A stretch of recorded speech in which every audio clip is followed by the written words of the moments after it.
అందరికీ నమస్కారం అండి. శ్రీ మాత్రే నమః. ఓం నమ శివాయ. ఓం శ్రీ సాయిరామ్.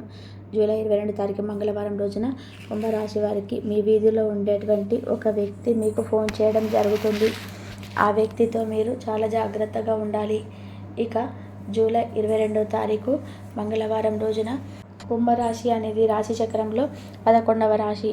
ధనిష్ట 1, 2, 3, 4 పాదాలు, శతభిషం 1, 2, 3, 4 పాదాలు, పూర్వభద్ర 1వ పాదంలో జన్మించినటువంటి వ్యక్తులని కుంభరాశిగా పరిగణిస్తూ ఉంటారు. ఈ రాశికి అధిపతి వచ్చేసి శనిదేవుడు. ఇక ప్రస్తుతం అయితే కుంభరాశి వారికి శనిదేవుడి యొక్క ప్రభావం వలన కాస్త మధ్యస్థ ఫలితాలు ఉన్నాయి. కొంతమందికి చాలా కష్టాలు ఉన్నాయి. అయితే ఈ కష్టాల నుంచి ఇక వీరికి ఏ సమస్యలు తొలగిపోవడానికి ఎలాంటి పూజలు చేయాలో తెలుసుకుందాం. ఏ సమయంలో వీరికి శనిదేవుడి యొక్క అనుకూలత అనేది లేదు. శనిదేవుడి యొక్క దుష్ప్రభావాలు ఎక్కువగా కుంభరాశి వారికి కనిపిస్తూ ఉన్నాయి. తద్వారా ఈ రాశి వారికి కొన్ని సమస్యలు అనేటివి ఎదుర్కోవాల్సి వస్తుంది కూడా. అయితే ఈ కుంభరాశిలో జన్మించినటువంటి వ్యక్తులు కొన్ని సమస్యలను ఈ సమయంలో ఎదుర్కోవాల్సి వస్తుంది. కాబట్టి కొంచెం జాగ్రత్తగా ఉండండి. మీరు ఈ సమయంలో ఎంత జాగ్రత్తగా ఉంటే అంత మంచి ఫలితాలు అయితే ఉంటాయి. కాబట్టి మీరు తప్పకుండా ఈ సమయంలో జాగ్రత్తగా ఉండాల్సి ఉంటుంది. మీరు ఈ సమయంలో ఎవరితో కూడా గొడవలకు దిగకూడదు. అలాగే ఎవరిని కూడా గుడ్డిగా అసలు నమ్మకూడదు.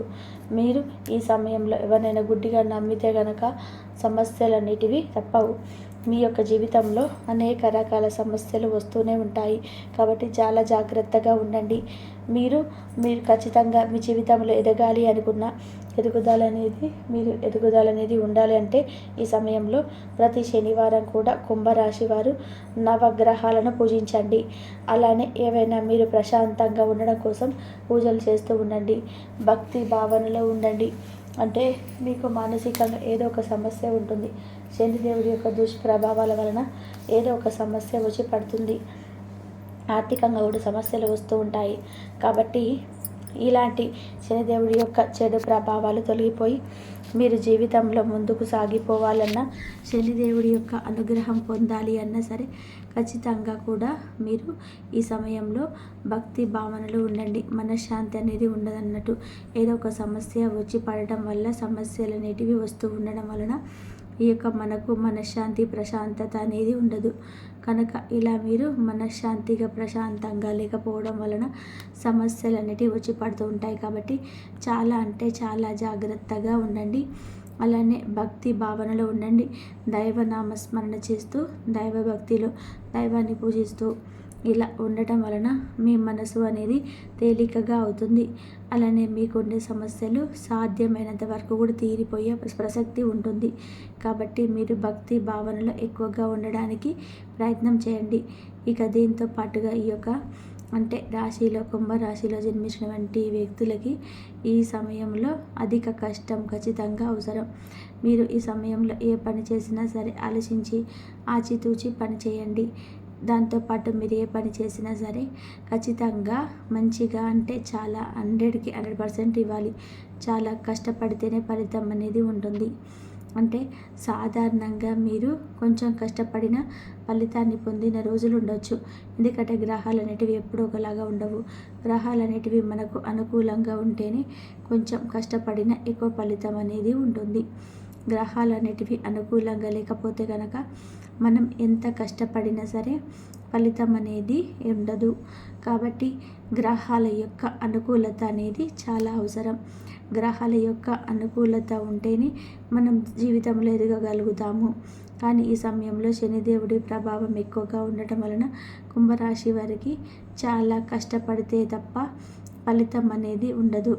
ఇక ఇలా ఒక్కసారి ఫలితాన్ని పొందితే మాత్రం మీరు ఈ యొక్క ఫలితాన్ని అదృష్టాన్ని ఇక ఎవరు ఆపలేరు. కానీ ఈ యొక్క ఫలితం పొందాలి అంటే చాలా కష్టపడవలసి ఉంటుంది. ఎంత కష్టపడితే అంత మంచి ఫలితం అయితే తప్పకుండా ఉంటుంది ఈ రాశి వారికి. కనుక ఈ రాశిలో జన్మించినటువంటి వ్యక్తులకి చాలా జాగ్రత్తగా ఉండండి. అప్పుడే మీకు ఉన్నటువంటి సమస్యలు అనేటివి తొలగిపోతాయి. మీకు ఉన్నటువంటి ప్రతి సమస్య తొలగిపోయి అదృష్టం అనేది కలిసి వస్తుంది. ఇలా కుంభరాశిలో జన్మించినటువంటి వ్యక్తులకి ఈ సమయం అనేది చాలా సానుకూలంగా ఉండాలి అంటే భక్తి భావనలో ఉండండి. దీనితో పాటుగా ఎంతో కష్టపడితేనే ఫలితం ఉంటుందని మర్చిపోవద్దు. ఇక కుంభరాశిలో జన్మించినటువంటి వ్యక్తులకి ఏ స్త్రీ కాల్స్ చేస్తుందో తెలుసుకుందాం. అలాగే ఈ సమయంలో పూజలతో పాటుగా దాన ధర్మాలు కూడా చేయండి. మీరు మంచి తెలివితేటలను కలిగి ఉండి వ్యక్తులు, అలానే మీరు సమాజానికి ఏదైనా ఒక మంచి చేయాలని మనస్తత్వం అధికంగా ఉంటుంది. దాన ధర్మాలు కూడా అధికంగా చేస్తూ ఉంటారు. ఇలా కుంభరాశిలో జన్మించినటువంటి వ్యక్తులకి అన్ని విధాలుగా మంచి లక్షణాలు అనేటివి ఉంటాయి. కానీ ఈ సమయంలో మాత్రం వీరికి మానసికంగా ప్రశాంతత కరువైపోతూ ఉంటుంది. ఈ సమస్య ఎక్కువగా ఉంటుంది. మానసిక ప్రశాంతతను మీరు కోల్పోవడం వలన అనేక రకాలైనటువంటి ఇబ్బందులను ఎదుర్కోవాల్సి వస్తుంది. ప్రశాంతంగా లేకపోవడం, మానసికంగా కూడా సమస్యలను ఎదుర్కోవడం, ఇలాంటి సమస్యలు అనేటివి రాశి వారికి ఎక్కువగా ఉన్నాయని కూడా చెప్పుకోవచ్చు. ఇక కుంభరాశిలో జన్మించినటువంటి వ్యక్తులు ఎవరైతే ఉన్నారో ఈ రాశిలో జన్మించినటువంటి వ్యక్తులకి అన్నీ కూడా అనుకూలంగా ఉండాలి. ప్రతికూల ఫలితాలు తొలగిపోయి అనుకూలమైనటువంటి ఫలితాలు ఉండాలి అంటే మర్చిపోకుండా కుంభరాశిలో జన్మించినటువంటి వ్యక్తులు నవగ్రహాలు పూజించి ఇష్టదైవారాధన చేయండి. ఇకపోతే ఈ యొక్క కుంభరాశి వారికి ఈ సమయంలో వీరి వీధిలో ఉండేటువంటి వ్యక్తి ఎవరు కాల్ చేస్తారు, ఆ వ్యక్తి ఎందుకు కాల్ చేస్తారు, వీడిని ఎందుకు రహస్యంగా చూడాలంటే గనక మీకు మీ శత్రువులు అధికంగా ఉంటారు. మీకు సొంత కష్టంతో పైకి వచ్చినటువంటి వ్యక్తులు, మీ యొక్క కష్టం అనేది అంటే మీ సొంత తెలివితేటలు ఉపయోగించి, మీ సొంత కష్టాన్ని ఉపయోగించి మీకంటూ ఒక స్థాయిని క్రియేట్ చేసుకున్న వ్యక్తులు. అందువల్ల మీకు కష్టాలు అనేటివి ఎక్కువగా ఉంటాయి. ఇక ఎన్నో కష్టాలను ఎదుర్కొని మీకంటూ ఒక ప్రత్యేకమైనటువంటి స్థానాన్ని కూడా మీరు ఏర్పరచుకున్న తర్వాత ఇక చాలామందికి మీ పైన కన్ను అనేది ఉంటుంది. నరదిష్టి అంటాము దీన్ని. ఎందుకంటే వీరు చాలా ఎదిగిపోయారు, చాలా బాగా సంపాదిస్తున్నారు. ఇక వీరికంటూ ఒక మంచి లైఫ్ ఉంది. ఇదివరకు మీరు ఒక్క రూపాయికి కూడా గతి లేక ఉండేవారు, కానీ ఇప్పుడు వీరు బాగా ఎదిగారు అని చెప్పి దృష్టిని పెడుతుంటారు. మరి ఎవరో కాదు, మీ చుట్టూ ఉండేటువంటి వ్యక్తులే. అలాంటి వ్యక్తులు మీకు దృష్టి పెడుతూ ఉంటారు. కాబట్టి అలాంటి వ్యక్తులతో చాలా జాగ్రత్తగా ఉండాలి. అలా మీకు దృష్టిని పెట్టినప్పుడు మీరు ఎంత జాగ్రత్తగా ఉండాలి అంటే మీరు పొరపాటున కూడా చాలా విషయంలో చాలా స్ట్రాంగ్గా ఉండాలి. మీ రహస్యాలను ఎవరితో చెప్పుకోకూడదు. నిజానికి మనకు ఎవరు ఏదో పెట్టరు, ఎవరు ఏదో చేయరు. కాబట్టి మన కష్టం పైన మనమే అన్నీ చేసుకోవాలి. మన వీలుని బట్టి, మన అనుకూలతను బట్టి మనం చేసుకుంటూ వెళ్ళిపోవాలి. అలాగని మన దగ్గర డబ్బు లేకపోయినా మనం అసలు కూడా అంటే ఖర్చులు చేయకూడదు. డబ్బు లేకపోయినా ఆ డబ్బాలకు వెళ్ళి మనం అందరూ ఏదో బైక్ కొన్నారు, కారు కొన్నారు, ఇల్లు కొన్నారు అని చెప్పి అప్పులు చేసి మరి వాటిని కొనడం, వాటిని కట్టలేక సమస్యలు చిక్కుకోవడం ఇవన్నీ కుదరవు. ఎందుకంటే మీరు ఎప్పుడు ఎవరితో ఏ విషయం షేర్ చేసుకోకండి. మీకు నచ్చినట్టుగా మీరు చేయండి, సేవింగ్ చేసుకోండి, మీకు నచ్చినవి మీరు కొనుక్కోండి. కానీ ఎవరితో చెప్పవద్దు. ఎందుకంటే చెప్పడం వల్ల నరదిష్టి ఏర్పడుతుంది. మీకు రావాల్సినటువంటి కొనాలి అనుకున్నది ఆగిపోతుంది. ఆగిపోవడానికి ఏదో ఒకటి చేస్తుంటారు. అంటే వారికి నరదిష్టి, ఇక ఎదుగుతున్నారు అనే ఒకటే ఏడుపు. అలా ఏడవటం వలన ఏంటంటే దిష్టి రూపంలో తగిలి పనులు అనేటివి ఆగిపోతాయి. కనుక ఈ ఒకటి గుర్తుపెట్టుకోండి. ఇక మీ పక్క వీధిలో ఉన్నటువంటి వ్యక్తి మీకు కాల్ చేయడం జరుగుతుంది. ఆమె వల్ల మీకు సమస్యలు కూడా వచ్చే అవకాశం అయితే ఉంటుంది. కనుక ఆ వ్యక్తితో కాస్త దూరంగా ఉండండి.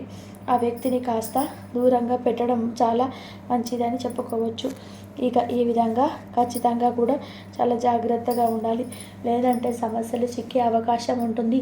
ఇక ఆ వ్యక్తి కాల్ చేసి ఆ వ్యక్తి కాల్తో మీకు ఇంట్లో కూడా సమస్యలు ఎదురవుతాయి. కాబట్టి జాగ్రత్తగా ఉండండి. ఇక అలాగే మీకు కూడా మంచి జరిగే అవకాశము ఎక్కువగా కావాలంటే కొంచెం దైవారాధన కూడా చేసుకోండి. మీకు అంతా మంచి జరుగుతుంది. మీకు చేసేటువంటి పని ఈరోజు కాకపోయినా ముందు రోజులలో అయితే మీకు పై అధికారులు, మీ సహ ఉద్యోగులు తప్పకుండా కూడా గుర్తిస్తారు. మీరు వెయిట్ చేయడం తప్ప మరేమీ లేదు. ఇక మీ జీవితం అనేది కష్టాల బాటే పడుతుందని చెప్పి ఎప్పుడు అనుకోకండి.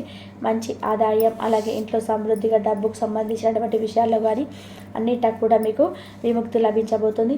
ఇప్పటి నుంచి మీకు మంచి రోజులు స్టార్ట్ అయ్యాయని చెప్పి డబ్బు పరంగా కూడా భాగాలు చూస్తుంది, ఊహించినటువంటి ధన లాభాలు కలుగుతాయి.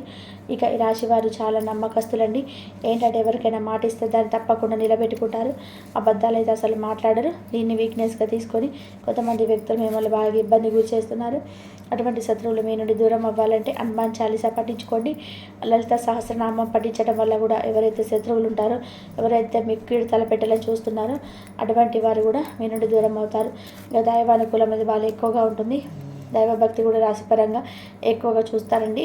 దైవానికి సంబంధించినటువంటి విషయాలు ఎక్కువగా వినడానికి ఇష్టపడుతుంటారు. కాబట్టి మీకు భగవంతుడి యొక్క అనుగ్రహం అనేది పుష్కలంగా ఉంది. రేపటి రోజున ఒక స్వామి యొక్క అనుగ్రహం మీద మీకు బాగా కనిపిస్తుంది. మీ ఇంట్లో కొలువై తీరినటువంటి ఆ స్వామి ఎవరో కాదండి, పరమేశ్వర అనుగ్రహం మీకు బాగా కనిపిస్తుంది. కాబట్టి రేపటి రోజున పరమేశ్వరుడు పూజ చేయండి.